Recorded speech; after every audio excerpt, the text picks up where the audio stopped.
Bonjour tout le monde.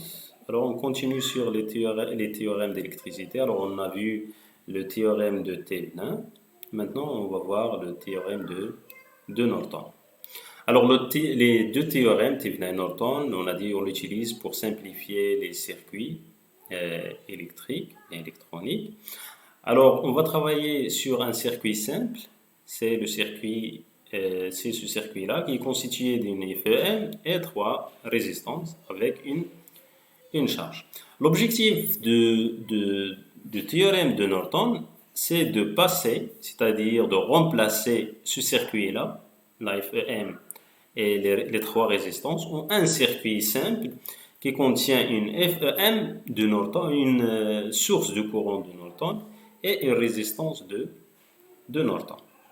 Voilà. Alors c'est ça l'objectif, c'est de simplifier le circuit ou bien au lieu d'utiliser ou de travailler avec plusieurs résistances et des FEM, des sources de courant ou de tension, alors on cherche un schéma équivalent qui contient une résistance et une source de courant. Alors la première question, c'est de comment calculer Rn. C'est ça, Rn et In et le courant de Norton. Alors, pour la résistance de Norton, c'est la résistance de Thévenin. C'est la même chose. Si je calcule RTH, c'est Rn. Alors, on a déjà vu ça dans la vidéo précédente consacrée au théorème de Thévenin. Alors, pour calculer cette résistance, la première étape, c'est je dois débrancher la charge, RC. Alors, je dois débrancher cette charge-là, RC. Ensuite, je court-circuite les sources de tension. Les FEM, ou bien les sources de tension, je dois les remplacer par des fils. Enlever les sources de courant. Je dois débrancher les sources de courant. Donc les sources de courant, je dois les remplacer par des circuits ouverts.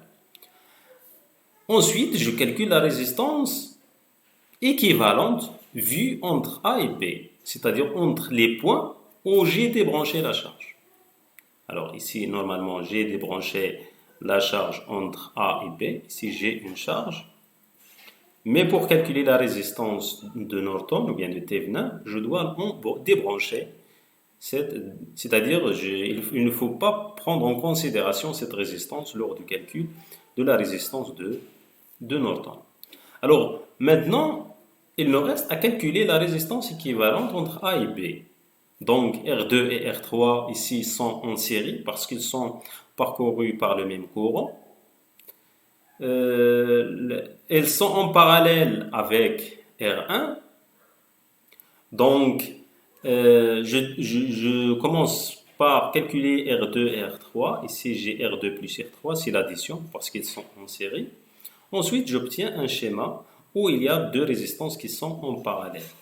Alors RAP, la résistance vue entre les points A et B, c'est R2 plus R3 en parallèle avec R1. R2 plus R3 en parallèle avec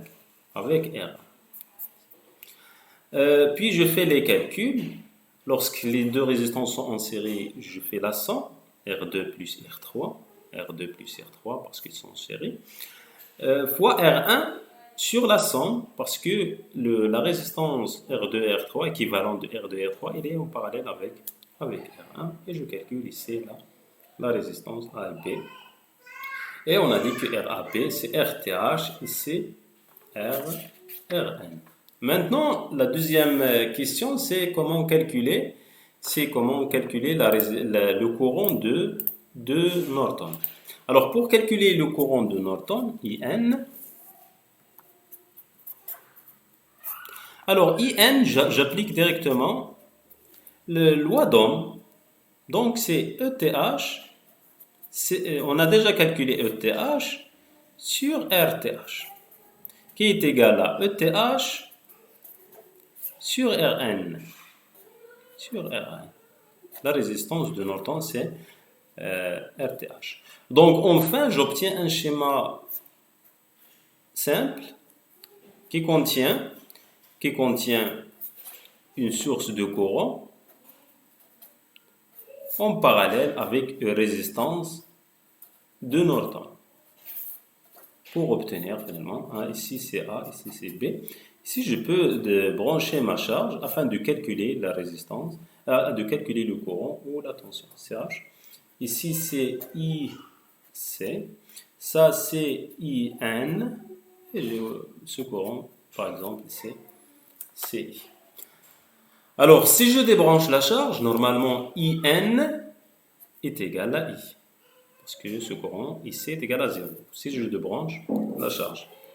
Donc ici, je peux calculer ici, parce que la question qui se pose, c'est comment calculer le courant qui traverse notre résistance. Ici, je peux appliquer le diviseur de courant, c'est IN fois RN sur RCH plus R.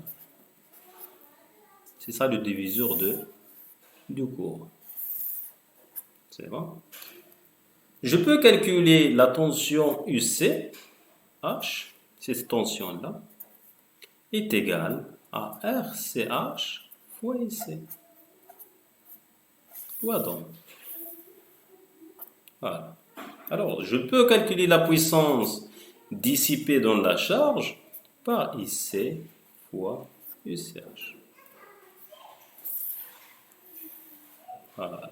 Alors, c'est ça la méthode pour appliquer le théorème de Norton sur un circuit électrique. L'objectif, bien sûr, c'est de simplifier.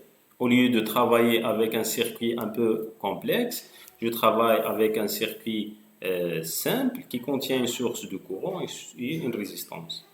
La question qui se pose, c'est comment calculer cette résistance et comment calculer ce courant. La résistance de Norton, on a dit C est égale à la résistance de Thevenin.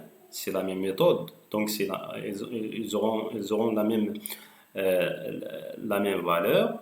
Le courant IN se calcule par ETH sur RTH. ETH, on a déjà calculé ETH à partir du théorème de Thevenin, c'est ETH.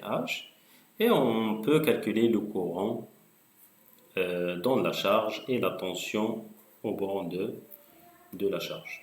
Alors c'est tout ce qu'il y a pour cette vidéo. À la vidéo prochaine. Au revoir.